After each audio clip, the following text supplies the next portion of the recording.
Hi, everyone, and welcome to Behind the Numbers. My name is Dave Bookbinder. Welcome to the show that digs deeper to understand what matters most in business. Today, we're going to be talking about the world of influencer marketing. And I'm pleased to welcome Austin Rosenthal, who's the co-founder and COO of Lionize. Austin, welcome to Behind the Numbers. Hey, how are you? Yeah. Good, there you are. Now I can see you. Welcome. Good to have you on the program. So, Austin, why don't you tell the audience a little bit about yourself and how Lionize came about? What are the problems that you're solving? Yeah, absolutely. It's I think kind of one of those classic stories where you and one of your best friends from college end up having this idea and then kind of bringing it about. So, me and one of the other co-founders, Chris Buetti, we were freshman year roommates. We had always been scheming up something in the realm of social media marketing, but from the lens of really being content creators and influencers ourselves. And then what we ended up seeing and being exposed to was the challenges that brands and agencies, marketers and advertisers were experiencing and trying to build and manage communities of influencers and creators. There's a heck of a lot that goes into the whole management process, and it's typically very time consuming and manual, everything from finding the right creator to recruiting and contracting and tracking and reporting and managing. So what we set out to do was really just streamline the process and make it as simple as possible. And that's how Lionize came about, and started as an agency about 4 years ago, and then now turned it into a SaaS technology company. Things have been exploding since the birth. Great story. Good for you guys. That's awesome. I want to break this down, but before getting into what defining influencer marketing, I did some homework on it to try and figure out when did influencer marketing really start. I searched my mental database and I couldn't figure out where did it all happen. So I went to the Google machine, and it turns out that you may not know this, but influencer marketing apparently dates back to the 1760s when King George III lent his name to a certain pottery brand.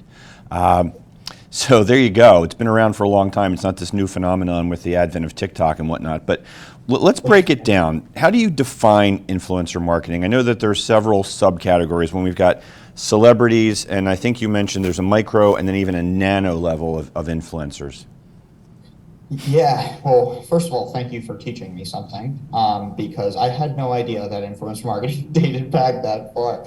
But it's interesting because everyone kind of thinks of influencer marketing as something that's related to social media, but at the end of the day, it's really just having brand ambassadors sponsor really you and tell your story through their lens. When we were going out and trying to kind of explain the concept of influencer marketing, we essentially just went to what everybody knows of, traditional brand promotion, which is, Roger Federer and Rolex. He's essentially a face person, more on the celebrity status. But that's kind of where the idea and concept really originates from, is having really real humanized elements to be able to portray your business.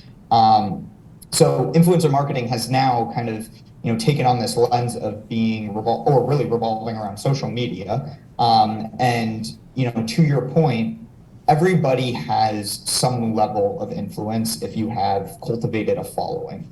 It can be 500 followers, it could be 1,000, 5,000, 10,000, 100,000, a million. It's just dependent on what you're looking to achieve from an awareness standpoint and the type of authentic push of your product or service that you're trying to give off. We work with brands and agencies that range across that spectrum. But as you can imagine, if you're working with one celebrity creator, there's a lot of probably legal hoops you need to jump through. Whereas if you're working with smaller, more nano and micro creators that have, 1,000 or 5,000 followers, you may be able to work with more, but the more people you work with, the more work it traditionally is, which is really why, Lionize kind of helps build out really a management infrastructure to be able to streamline processes that are, typically very, very, very manual. Yeah, and we're going to get more into that and dig a little bit deeper into what you do and how you help both the creators and the marketers. But What goes into the selection of the proper Yeah. creator? I mean, like, when you think about a celebrity, obviously, instinctively, I think reach, right, visibility, recognizability. But just last night, watching something on television, I saw there was I think it was a drug commercial, and Khloe Kardashian was the celebrity for that. How do brands and marketers think about selecting the proper influencer for their particular product?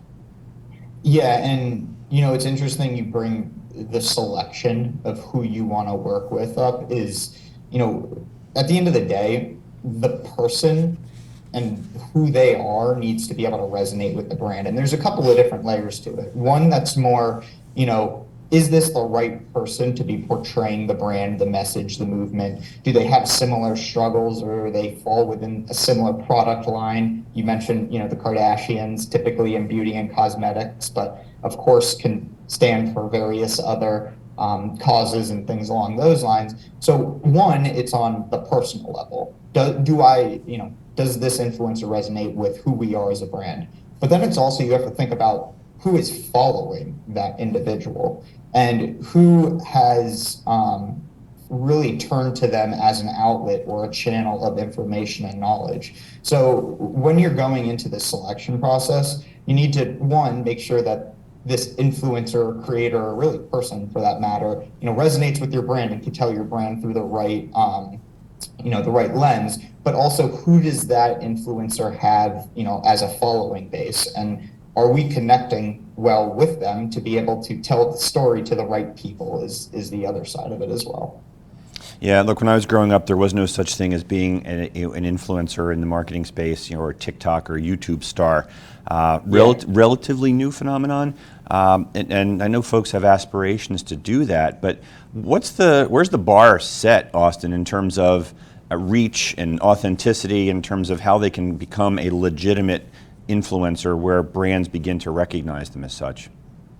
Yeah, and I mean, I think this is part of where we kind of separate ourselves from what individuals think of as traditional influencers and what it means to be an influencer. From our perspective, anyone in the world can be an influencer. You can be an influencer, I can be an influencer. While I don't have, thousands and thousands of followers, I definitely have very high engagement rate on, my posts and things along those lines. I know who is seeing my posts, and I know how much engagement I'm able to yield or generate from the posts that I make. So in terms of a threshold, I would say it's more anyone and everyone can be and should be, because everyone has some level of influence. But in order of qualifying someone, does this make sense to work with them? You really want to look into more of the engagement metrics of, are these individuals actually generating enough views and comments and likes per the amount of people that are following them? Because if you start reaching out and working with people that have, let's just say 5,000 followers and they're getting 5 likes on a post, the ends might not justify the means, if that makes sense. Yeah, no, totally get you. And are there particular platforms that brands look to for that influence, like whether it's Instagram or TikTok or other, Facebook, what have you?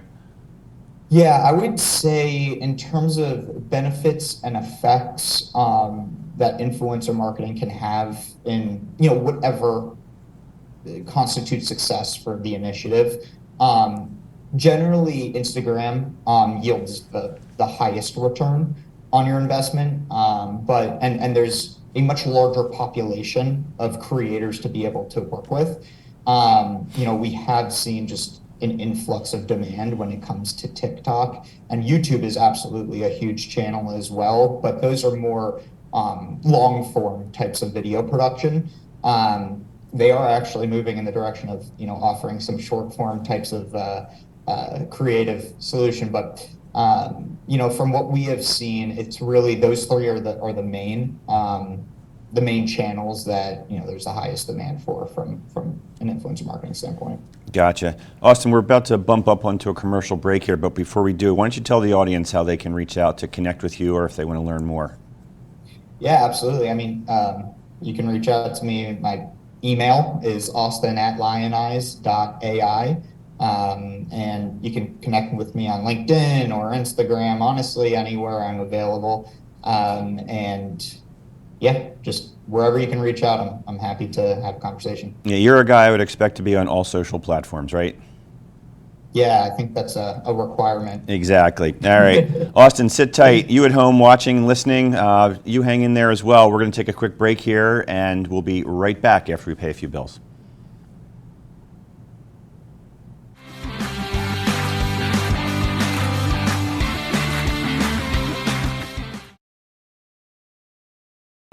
Aloha! Joe Silva here with Kukua Technologies. I'm excited to see you on Tuesdays on Morning Coffee for our tech tips.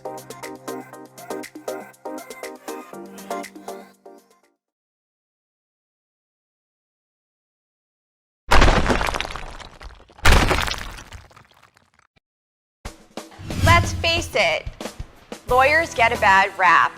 I'm Erin Brucey, host of Legal Breakdown, where we dissect legal topics for the everyday viewer, with a mix of interesting guests to talk about current events and hot legal topics.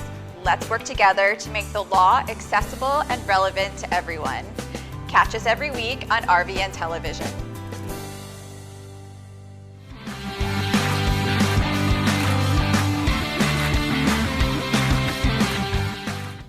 And welcome back to Behind the Numbers. I'm Dave Bookbinder, and we're talking about influencer marketing today with Austin Rosenthal from Lionize. Austin, welcome back from the break. Hope you had a good sip of inspiration there in between and are ready to rock and roll here for round two. I want to ask you about influencer marketing as a core strategy. It appears to be one, but what's your perspective? How are brands actually embracing this idea? Yeah, I think we started the conversation by saying that influencer marketing, it dates back to the 1700s, but in general, I would say this new wave of influencer marketing is still relatively a nascent industry and concept. So brands and agencies are still really trying to wrap their hands around it. Some are a little bit more on the forefront, some are not as much. But what we have seen is just a trend and a tendency towards at least testing this as a channel for your business. From my perspective, I don't think that we would have, started Lionize if we didn't think it's a very integral piece to the marketing mix. I think the reason that advertisers are kind of gravitating towards this channel is because of the type of traffic and authentic and organic feel that they can push to the audience who they're looking to talk to. And they're just finding this to be the greatest way to reach out, especially, with the increase in pricing associated with other channels as well. With paid ads and other forms of outreach. So, we're definitely seeing kind of with the surge of social media being at the forefront and this just being a channel of an absolute need to be able to test. Yeah, you had mentioned before that you've evolved into a technology company, and as somebody who's working with both brands and creators, there's this intersection between agency and technology. Can you just explain a little bit more about that and how you're working with both sides of the equation? Yeah, and what I'll say is that there's so many different stakeholders or perspectives that you need to kind of take into consideration in this type of marketplace technology. And we were fortunate to be able to start from one lens, which is, how does the creator and influencer want to be able to interact with the brand or the agency or the marketer at the brand and agency that they want to work with? So coming from that lens just taught us how we needed to personalize messaging and make things simple for creators to be able to engage with the brand and essentially just spoon feed opportunity for them to be an extension of a brand. Now, on the other side, there's the brand agency. And really at the end of the day, what they're looking for is just simplicity and streamline and efficiencies. Because right now, it's typically very manual to do the overhaul of finding creators and recruiting and communicating and contracting and tracking and reporting. So the intersection becomes in streamlining those processes, automating those processes so that the brand and the agency have the control or the level of control that they're looking for, which is to just make a selection as to whether this influencer fits the aesthetic of the brand and the message that they're trying to get across. So the intersection is definitely the most important piece that you cannot lose in this entire workflow or this entire process is just the human aspect. And once that's removed, then it becomes a non-authentic source or channel to be able to push the message. Yeah, I want to shift gears here just a little bit and give you a chance to talk about your entrepreneurial journey for just a little bit, because as a young company, young entrepreneur, you've certainly experienced a lot along the way, a lot of learning, a lot of growing pains, and you've been through a capital raise. I'll give you a chance to talk a little bit about what's that experience like from the lens of an entrepreneur. Yeah, I mean, I would say one of the greatest things, or at least what I see to be one of the most fortunate things is having two other co-founders that balance you out. So there's three of us. There's me more on the business and marketing. There's Chris that falls somewhere in the middle between technology and business, and then there's Ben, who's our CTO, head of technology. So having a really nice balance between the three of us has been one of the most fortunate things. Now beyond that, the journey, it's never straight, but there's some things and some guide rails that we put in place to be able to ensure that we make good decisions, sound decisions, and we know what we don't know, which is a lot when you're first starting a company and you don't necessarily have as many experiences. So we actually brought on groups of advisors. Family has been very supportive in everything that we've done, and I think just making sure that you don't lose sight of needing advice and guidance and mentorship, and really having people to fall on that have done it and have done it well, and trusting their oversight has been something that has made us be able to get as far as we have, for sure. Yeah, good stuff. Any other tips or advice that you would have for entrepreneurs? Certainly gathering the whether it's a formal or informal advisory board is a great suggestion. I definitely hear that from a lot of entrepreneurs. Anything else that you want to offer to those watching and listening, Austin? Yeah, I mean, it's one of those things where it's so cliche, but if you don't find someone, I always find that doing something alone is really so much more difficult, right? Like if you find, it could be your best friend, it could be your brother, it could be a parent for that matter. You need to, if you have an idea, share it with someone and then do it together. Doing it alone is one of the most challenging things, and you lose a different side of you that you wouldn't know that would be exposed when you're going through different struggles and challenges, and also not being able to share in the successes with someone else. So just making sure that you find a co-founder or co-founders to be able to enjoy the journey together is extremely important. Good stuff. If anybody wants to learn more about your story or how they can work with you, Austin, what's the best way for them to connect? Yeah, email austin@lionize.ai. Also, feel free to text me, honestly. My number is 561-324-8834. I'm available at all times. I enjoy talking about this stuff. Also on social media, Instagram, Facebook. You're Eastern time, so let's be respectful of this guy's sleeping hours, shall we? Yeah, Yeah, hold off from 9 p.m. to 6 a.m. and then other than that, I'm wide open. Yeah, I'm going to say after this episode drops, you're probably going to want to turn your phone off at night. Just saying. Uh, but thanks for sharing the story of the entrepreneurial journey. I know that's helpful for a lot of folks who are out there who are either in it or contemplating being in the entrepreneurial space. But I want to jump back into kind of the core business and the core topic here that we're talking about, influencer marketing. And when we think about building a brand strategy, the word authenticity is something that we hear a lot.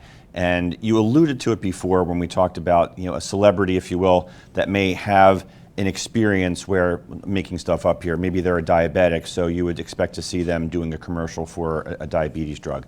Talk a little bit more about how brands are selecting the proper authentic creators for these different campaigns. Yeah, and I think this is actually a really interesting segue into what people have traditionally thought of as celebrity creators or someone that, is a well-known face, versus how authentic it can really feel if it is, someone that has a much smaller following or a personal type of relationship with their followers. I think authenticity can be achieved through the lens of, or more so through the lens of micro creators or creators that have less than, let's just say, 10,000 followers or something like that. Because it starts feeling a lot less like an ad and a lot more like, hey, I want to share my story with you. And I think the more you can kind of move in the direction of allowing individuals to explain why this brand, why this message, why this product, why this service, resonates particularly with them, the more authentic, the push of the movement can be. Yeah, and we've all seen instances where celebrity endorsers or influencers had some, we'll call them off the field, off the camera incidents in their personal life that really created some problems for the brands that had them doing the endorsements. Are there greater risks or lower risks in going outside of that celebrity space, moving downstream into the micro and nano influencers? I think that there's always a risk, right? I think the best thing you can do as a brand is make sure that everyone knows which side you stand on. At the end of the day, social media makes it just so available to say anything at this point that as long as brands are staying true to themselves and they're reacting in the appropriate capacity if something ends up being said or done or anything like that, that's all you kind of need to be able to do. And I mean, we see it every day with more celebrity creators. I actually think that the risk is mitigated a little bit when you're not necessarily having someone that is so everyone is so socially aware of talking about your product in that way, because there's less of a viral effect per se if someone has 5,000 followers as opposed to 5 million followers. So I would actually say working with smaller creators is probably a way to mitigate that risk. But at the end of the day, with the power of social media and just how news can travel so quickly, it's brands just need to stay true to themselves and be on the right side of it if an incident does occur. Yeah. Any stigmas associated with any of the micro or nano influencers? When you think about some of the some TikTok videos that have gone viral and whatnot, are there stigmas associated with this that we're still trying to overcome? Yeah, I think so, but I think the more you normalize it, the less stigmas there are. The more where, so much of this conversation has just revolved around this word, influencer or creator, instead of just saying, me and you. The more that you normalize who is and how you become or what constitutes being an influencer, I think the less stigmas that there are, because, like anything, you give something a name and then that's, now you've kind of really divided what it means to be that. So I think the more you normalize it, the less stigmas that there'll be, but it's also just still pretty nascent in terms of an industry. So as it matures and as it becomes more normal again, I think the less stigmas that there'll be for sure. Yeah. What are the challenges maybe you're seeing in terms of the pairing of brands and influencers? Yeah, I think that what it does is it's not as much of a challenge. It's more of what it exposes to you as a brand of who thinks they actually align with who you are.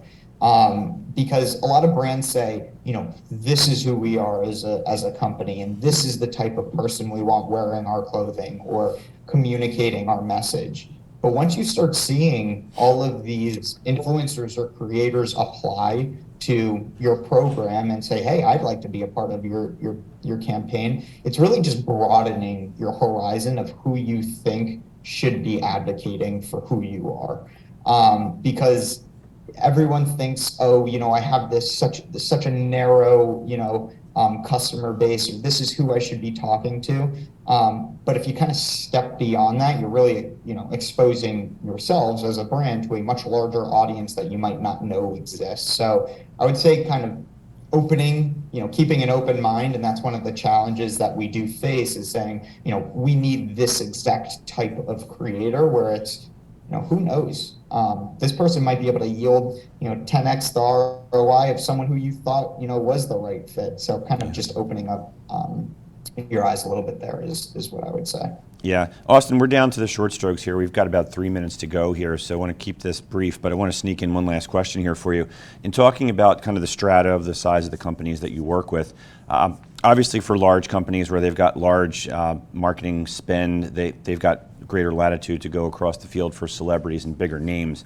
But you also work with smaller companies, and you're also working with not-for-profits. So for the folks out there who are listening that are in either of those two buckets, if you will, what's your counsel for them and how they can start to leverage influencer marketing?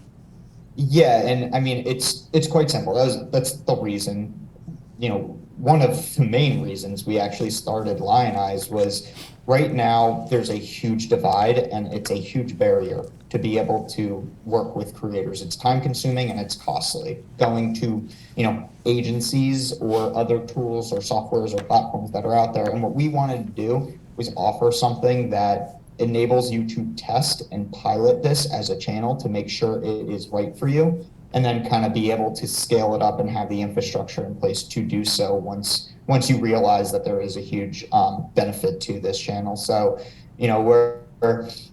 we offer anything and everything from just, flexible contracting to, just very, very reduced initial engagement in order to be able to kind of work with you in this regard. So if it is too costly for you, we're happy to make it work, and we'll definitely be happy to show you that this is the right channel for you. Got it. Austin, unfortunately, we are out of time here today. It goes fast, but I want to thank you so much for joining us today on Behind the Numbers. Yeah, absolutely. Thank you for having me. Pleasure. We've been talking with Austin Rosenthal, who is a co-founder and COO of Lionize. And again, my name is Dave Bookbinder, and if you believe that your people really are your company's most valuable asset, you may enjoy my books, the new ROI series. You can check them out wherever you get your books, Amazon, Barnes & Nobles, and everywhere else. I'm always happy to have a conversation. Feel free to reach out to me. You can find me on LinkedIn or at newroi.com. And that's all we have for today, folks. So we'll see you next time on Behind the Numbers. Take care.